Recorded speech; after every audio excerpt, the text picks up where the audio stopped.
Hi, I'm Doreen Ellen Beldotan in Sfaten, Israel, and herein I should like to, with God's help, talk about the very heart of the Jews' problems.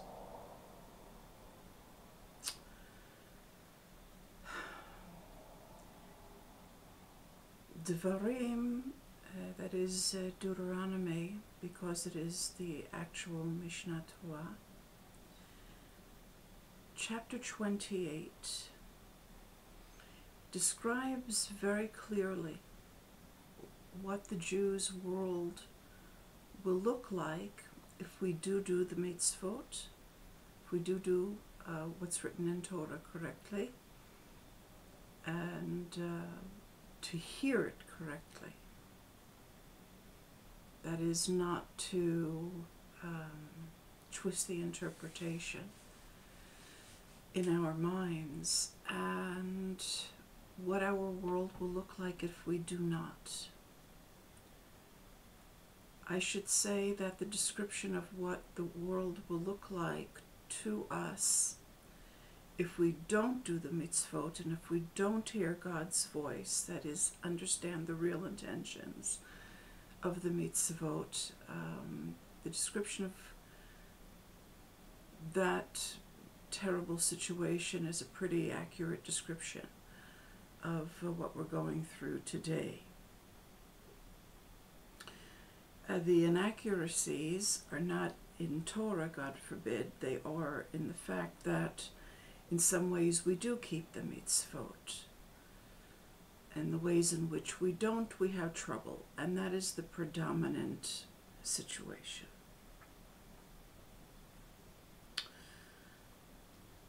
The rabbi's job that they do very, very well is to incorrectly interpret Torah such that we bring trouble, severe trouble, on ourselves. That's their mandate, and they carry it out with the utmost enthusiasm and ability.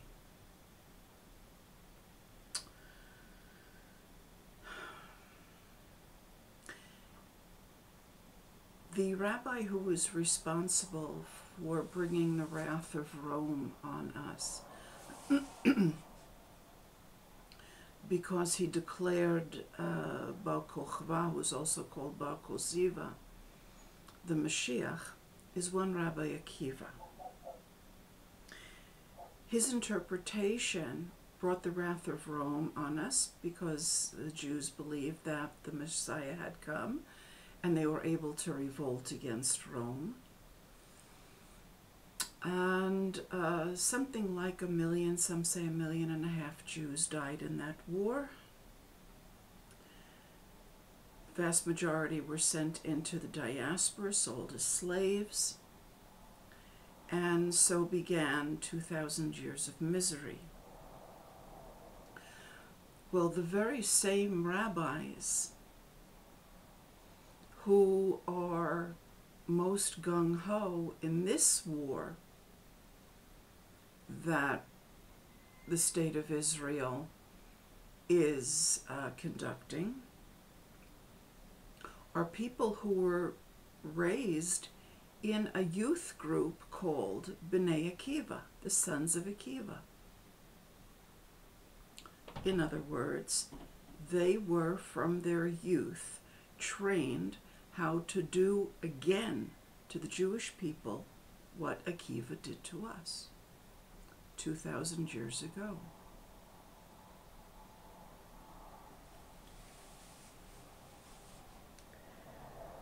The Satmar Hasidim, who are a little bit nutty, say that there should not be a Jewish state until the Mashiach comes. They're wrong about two things. First of all, their definition of Mashiach, which is the rabbinic definition, which is complete distortion. and their support for the Palestinians against Israel. They do not balance their support. They're clearly on the side of the Palestinians, and some of them have even been caught smuggling money to the Palestinians. So that's nutty, but they are right about their assessment that the Jewish people are not ready for sovereignty, are not ready to have a state. The Jewish people are deeply, deeply disturbed and deeply, deeply self-destructive. Now, of course, that varies from Jew to Jew.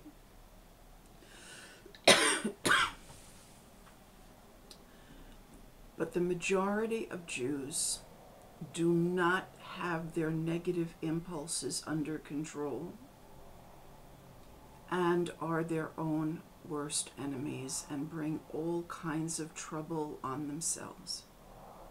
The rabbis do not understand, and the Jewish people do not understand, that just like our friends, our enemies are always our own emissaries and reflect aspects of our own selves.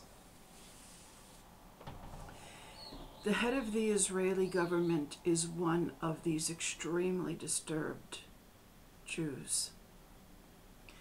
And the reason why he's the head of government is because a large enough percentage of the Jewish people support him. And he is in coalition with Jews who were raised in the tradition of Akiva that I spoke about, which brought an unnecessary war that we could not win against Rome upon us, and therefore resulted in the mass murder of Jews and our dispersal in the diaspora, our enslavement in many cases. And here they are again conducting an insane war when we are surrounded by the Arab world. They are doing exactly the same thing that they did 2,000 years ago, and it is deriving from the exact same impulses to self-destruction. When these same Jews learn Torah, their desire for self-destruction is in full play, thus their interpretations. And if you're a Christian and you think that your interpretation of Mashiach is some kind of an improvement on the rabbis, please allow me to dispel you of your illusions and delusions. You are fully under the influence of rabbinic interpretation about HaMashiach. Christianity is a subsidiary of rabbinic Judaism. Now, I have a problem with all of this because I realize that the Jews are not ready to be sovereign. The Jews thought that the problems that they were having in the diaspora would be resolved if we came back to Israel. But they didn't come back to Israel insofar as their consciousness and their devotion is concerned. They imported the diaspora here, and so are experiencing the same kinds of problems. It is true that it says in Torah, Am levadad yishkon, that the Jewish people will dwell separately from other peoples. But there's a difference between dwelling separately on one's own terms, because one is a scholar, because one is introspecting, because one is an introvert and needs a lot of time alone, and being isolated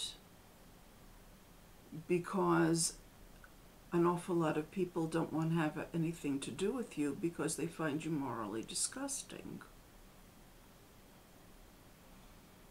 The Jews are bringing upon themselves to be a pariah, not just separated for positive reasons of learning, of introspection.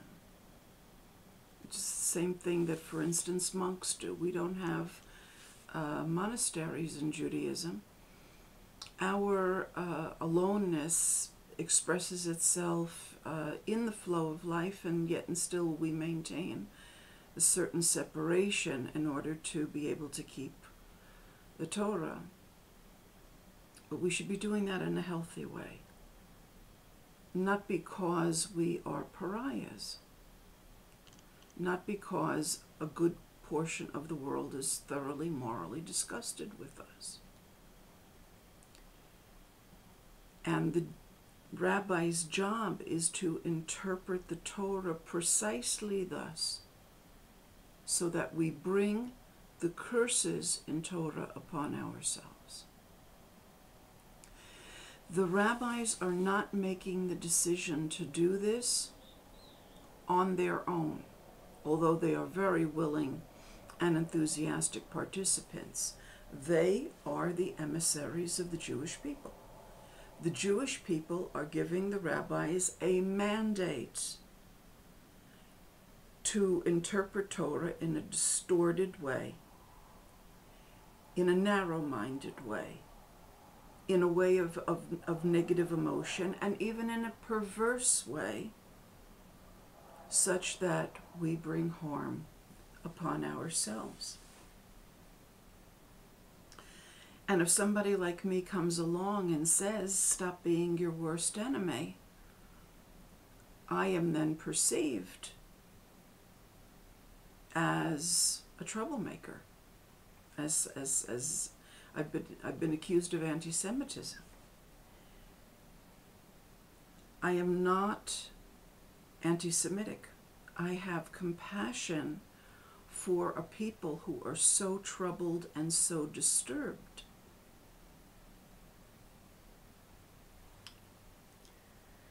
I live among them. I try to reach them.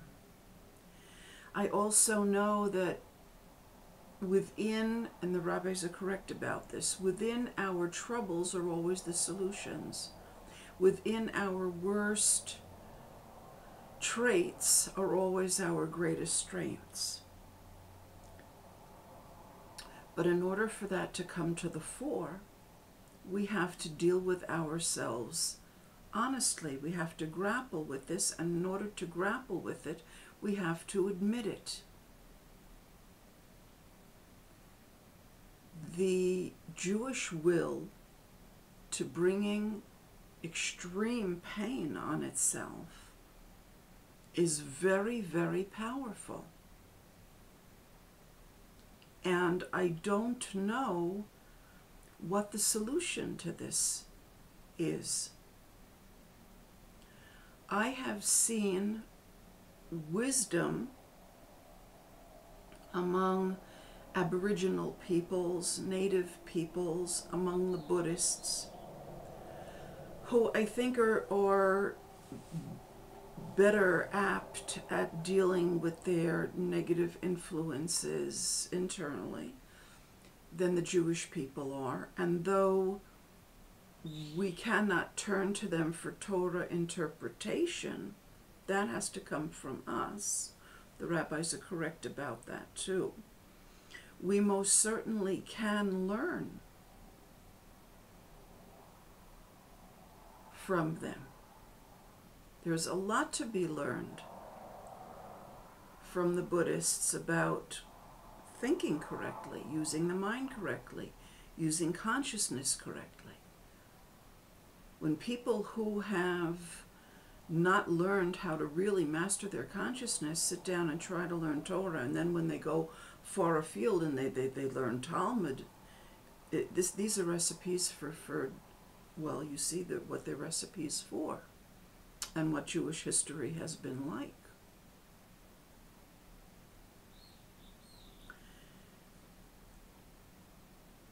My request and my only conclusion at this point is for the Jews to observe among other peoples that which other peoples do better than we. And most of all, to turn to Hashem and say honestly, you told us what the world would look like if we hear your voice in the Torah. It's not enough to just read it on the surface. We have to hear the inner voice. And you've told us what our world will look like if we don't. Well, clearly our world looks like if we don't. And evidently we have trouble hearing. And to ask Hashem to help us with that. But this problem has to be acknowledged. The Jews are their own worst enemies. Okay? And then by extension, they're also very, very good at antagonizing other peoples and then using those antagonized other peoples as the proxies for their self-destruction. Jews are very good at that too. The Jews are very good at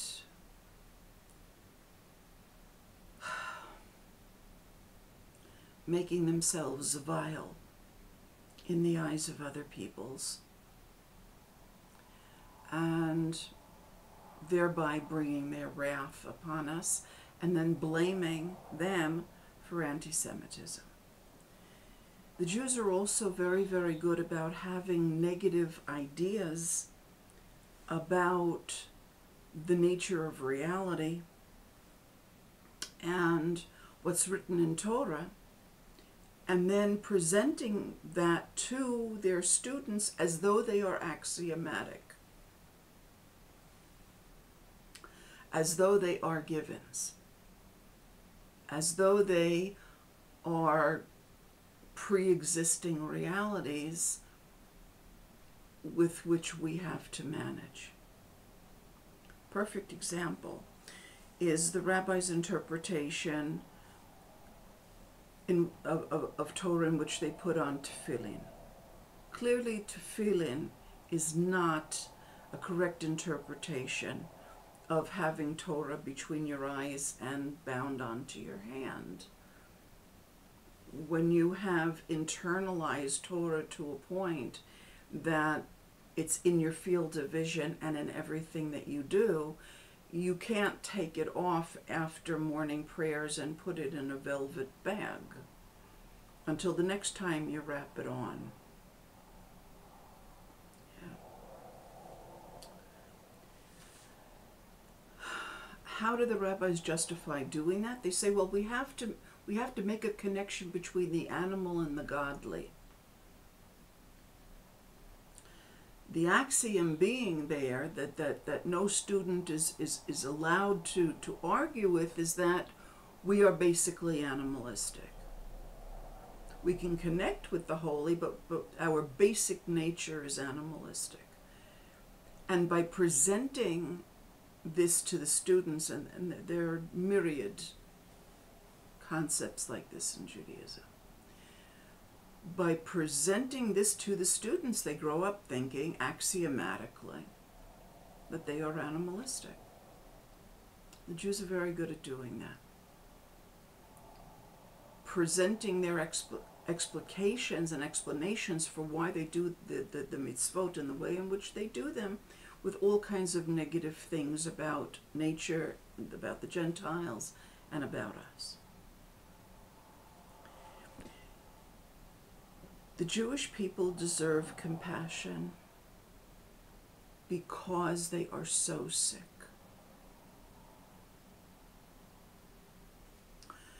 And like every other addict, and the Jews are very much addicted to their misery. They told me to go to rehab, but I said, no, no, no.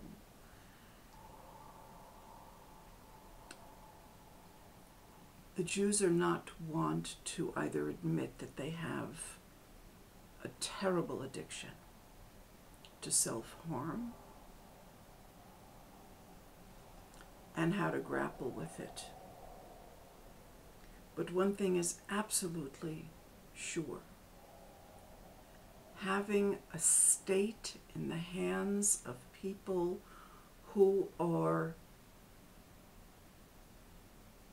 virulently self-destructive and use other people as the proxies of their self-destruction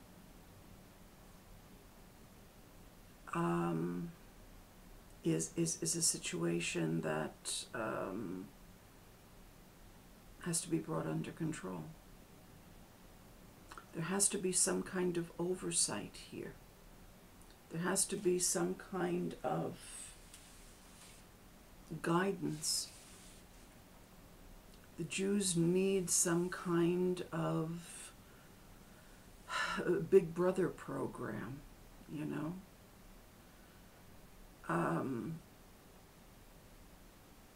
I would say peoples who are older than peoples in the West, and peoples who do not have a tradition of anti-Semitism, like the Europeans do, and their Christianity. I have seen that there's a lot of social and political wisdom in modern India. The Buddhists have a highly developed tradition of recognizing self-destructive thought patterns and bringing them under control. I think that their advice to the Jews would be very valuable. We have to develop some kind of a program for helping the Jews not harm themselves until we become mentally and emotionally and religiously healthy enough to be able to deal with our culture wisely and well. Thank you for listening.